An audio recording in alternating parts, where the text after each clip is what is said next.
বাড়ছে বরাক নদীর জল। ইতিমধ্যে বিপদসীমা অতিক্রম করেছে বরাক নদীর জলস্তর। এদিকে পশ্চিমবঙ্গের নির্বাচনী প্রচার থেকে ফিরে বুধবার বেতুকান্দি বাঁধ পরিদর্শন করলেন শিলচরের বিধায়ক দীপায়ন চক্রবর্তী। জেলাশাসক রোহান কুমার ঝা, পুলিশ সুপার নোমাল মাহাতো সহ বন্যা নিয়ন্ত্রণ বিভাগের আধিকারিকের সাথে সরজমিনে শিলচরের বেতুকান্দি বাঁধ পরিদর্শন করেন বিধায়ক। এ নিয়ে সংবাদ মাধ্যমের সাথে কথা বলতে গিয়ে বিধায়ক জানান, 2022 সালের ভয়াবহ বন্যার পর যেভাবে মুখ্যমন্ত্রী ডক্টর হিমন্ত বিশ্ব শর্মা ও জল সম্পদ মন্ত্রী পীযূষ হাজারিকার বিশেষ তৎপরতায় বরাক নদীর পার্শ্ববর্তী প্রত্যেকটি বাঁধের কাজ শক্তভাবে হয়েছে। বাঁধগুলো উঁচু করা হয়েছে। নদীর জল বাড়লেও বাঁধের কারণে জল শিলচরে ঢুকতে পারবে না বলে শিলচরবাসীকে অভয় দেন তিনি। Bureau report, daily Barak. আমি বলতে চাই যে আমাদের দলের নির্দেশে আমাকে ওয়েস্ট বেঙ্গল নির্বাচনে থাকতে হয়। আমি আজকে এসছি আমাদের যারা মণ্ডল সভাপতিরা রয়েছেন বা আমাদের দলের সম্মানের কার্যকর্তারা রয়েছেন, সকলে আমরা এখানে পরিদর্শন করতে সোজাসুজি এয়ারপোর্ট থেকে এখানে এসছি। আমরা যেটা লক্ষ্য করেছি যে বিগত দিনে মুখ্যমন্ত্রী ডক্টর হিমন্ত বিশ্ব শর্মা আর আমার বিভাগীয় মন্ত্রী পীযূষ হাজারিকার নেতৃত্বে যে এখানে বাঁধের কাজ হয়েছিল, সেটার হাইটটা অনেক রয়েছে। তো এই মুহূর্তে যে জায়গায় জল রয়েছে তার থেকে বাঁধের যদি আমি হাইট দেখি তাহলে অন্তত পক্ষে 4 মিটার উঁচুতে আমরা আছি।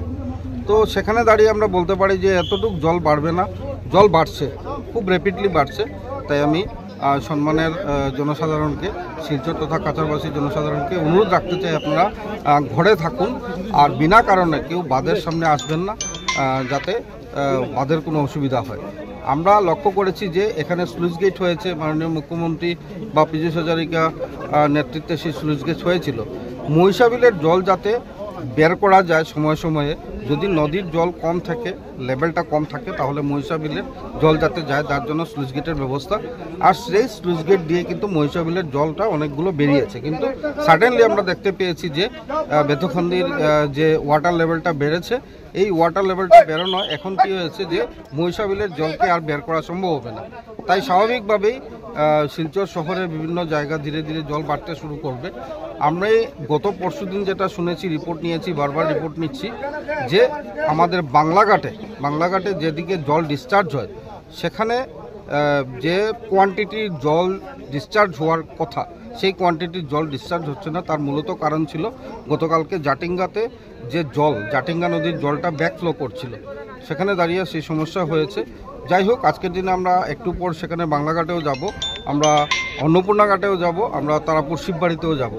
তো এটাই সর্বাবস্থায় আমি বলতে চাই যে আসাম সরকার মাননীয় মুখ্যমন্ত্রী ডক্টর হিমন্ত বিশ্ব শর্মার নেতৃত্বের সরকার প্রতিনিয়ত মানুষের পাশে আছে। আপনারা ভয়ভীত হবেন না।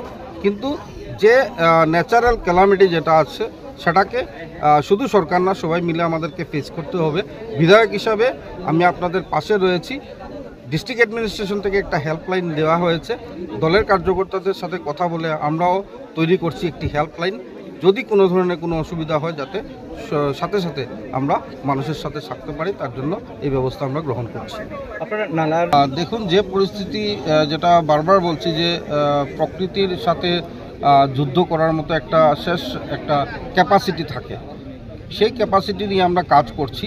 সেখানে দাঁড়িয়ে সেটা দৃঢ়তার সহিত আমি বলতে পারি যে বিগত দিনে যেভাবে শিলচর শহর অল্প বর্ষণে শিলচর শহরে জল হতো, সেটার থেকে আমরা অনেকাংশে মানুষকে মুক্তি দিতে সক্ষম হয়েছি।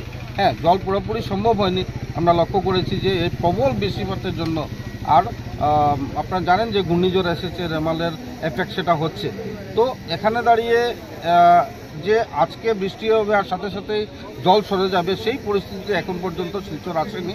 তবে আসামের মাননীয় মুখ্যমন্ত্রী ডক্টর হিমন্ত বিশ্ব শর্মা সরকার আসার পর এখন পর্যন্ত শিলচরের বিভিন্ন খালগুলোতে যেভাবে আমরা কাজ শুরু করেছি, আমি আশা রাখছি এই খালগুলোকে যখন কমপ্লিট করে নেব, তখন আমরা নিশ্চিতভাবে বলতে পারবো যে শিলচর শহরের মানুষের ন্যাচারাল ক্যালামিটি ছাড়া যেভাবে বৃষ্টিপাত হয়, সেই বৃষ্টিপাতের জল থামবে না।